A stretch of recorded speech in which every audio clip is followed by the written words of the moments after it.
Kasagaran atong kasinatian, kita way pili bata og hamtong, batan-on og tiguwang, hingalim tunon.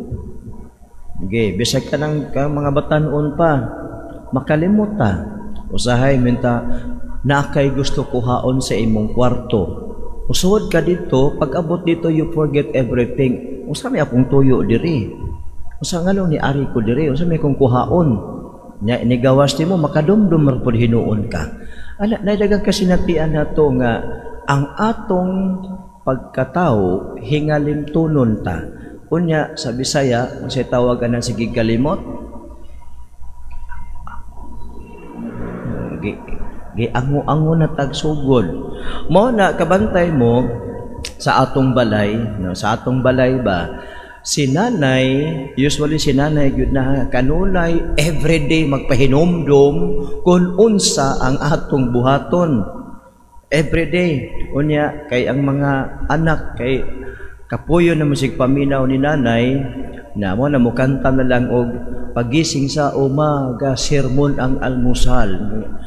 Kay sige tagaw to pero ano pud kahano atong mga inahan nga sige mag-ingon ana. Kay ang bata kita magani po mga tiguang nano. Sige man pud tag kalimot sa kinahanglan, sige pud tag pahinom duman.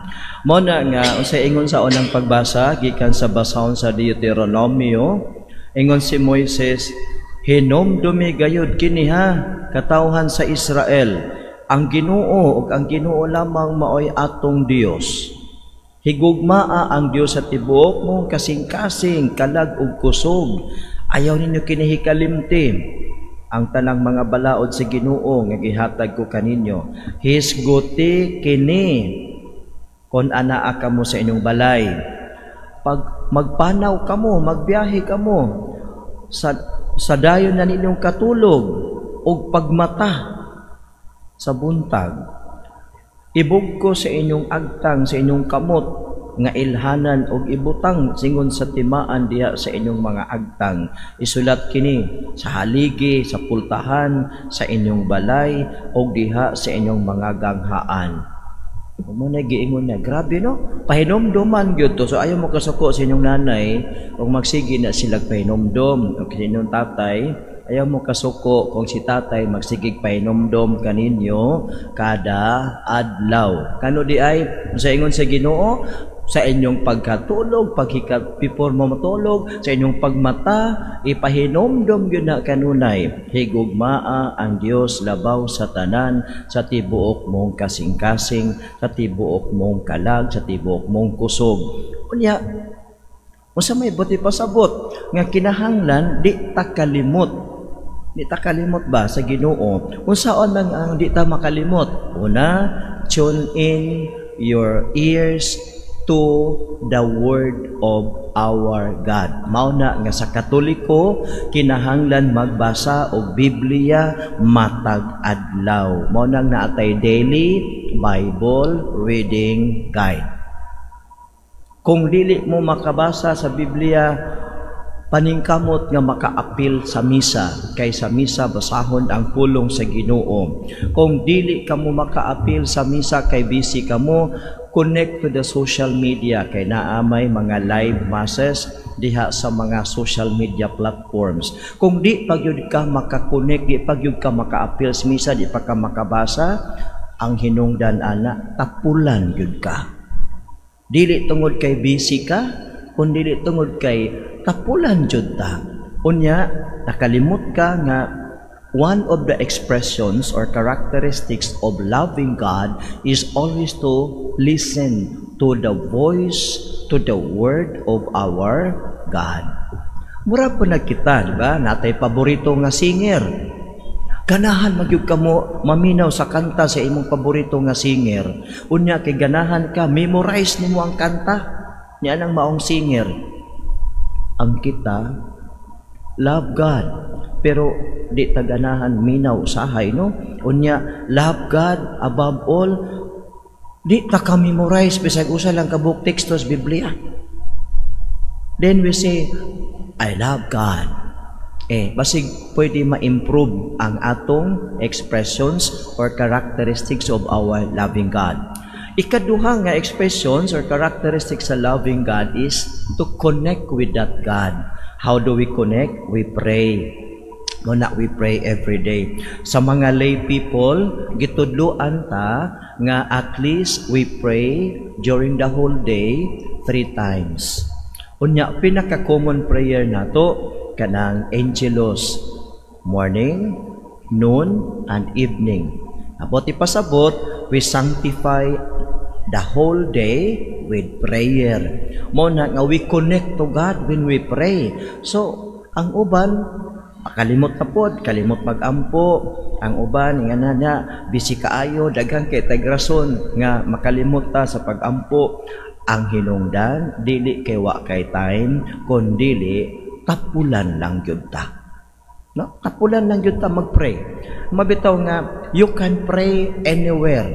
You can pray, bisan kag nakas imong opisina, pause for a while and pray. Connect to God. Because if you love God, you love to connect to your God. Pagkatapos, kumaminaw ta dito sa atong gospel karon, dira usa ka amahan in town nangita og kaayuhan sa iyang anak nga patulon. Gidala niya ngadto sa mga tinun-an ni Jesus apan wala sila makahimo. Busa miduol sa kang Jesus, miluhod sa atubangan ni Jesus og nangalyupo nga ayuhon ang iyang anak. Unya mingon si Jesus, pagkawalay pagtuo ug pagkasayop kayod ninyo, sige na lang magkukuyog-kuyog ninyo. Unya ingon sa dala nga riyang bata. Gidala niya ngadto, unya giingna ni Jesus, hawa yawa. Og mihawa, no? Kipapahawa niya ang maong yawa og naayo diha dayon ang maong bata.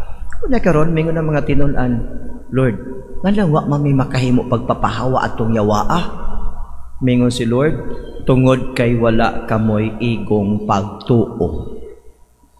Nagisumpay dayon niya, ang ingon niya nga kung kamo dunay pagtuo nga sa magidakon sa usa ka liso sa mustasa, makamando kamo nining bungtura, layat ngadto palhin dito sa pikas og mahitabo kana. Unsa may puti pasabot sa Ginoo, nabitaw kinaiyan nato nga mga tao nga saktura na. Grabe kang kinaya. Saktura na mahimutang ka ng minimalistic ang atong mentality. Igora na pila ra bagoy ko good. Mura pog sa eskwela bitaw, saktura lang 75, basta mo pasar lang good. We do not aim for high. We don't aim for more. But the Lord does not want us to remain in that attitude nga sakto na kundili we aim for more.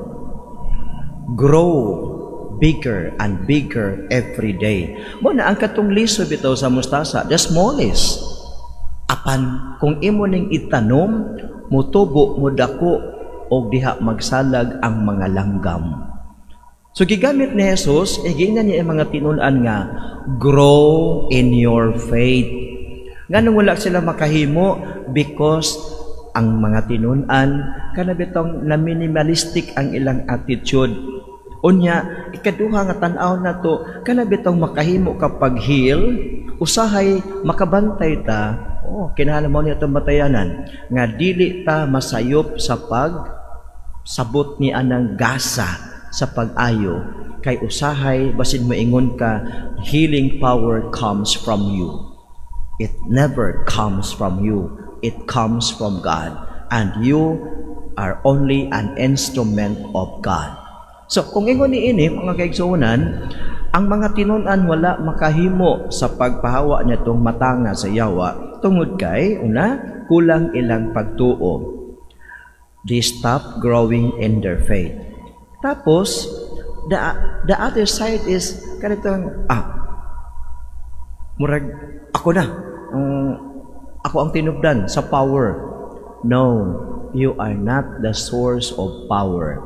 Mo na nga, a disciple must always listen to the master, and a disciple must always connect to the master, and a disciple must always call the name of the master with faith. When we call on the name of Jesus, we call on with faith. Dahil pagtuo ba? In the name of Jesus, with faith and conviction.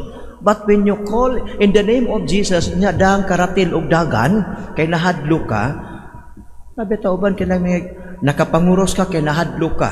Una ka nang nakasangpit ka, Ginoo, kay nahadlo ka. Okay. Because of fear. But it is more important to call on the name of the Lord with faith and conviction. Mao nay kuwang sa mga tinun-an. Busa gitudloan ni Jesus ay mga tinun-an og lakip usab kita, mao nga kinahanglan makabaton kita pagtuo that like as big as the mustard seed. Kay kana siya bisan gamay apan mutubo. Let us grow in our faith in God. Manindog kita, gatong karong ipadangat ang atong mga panghaliang.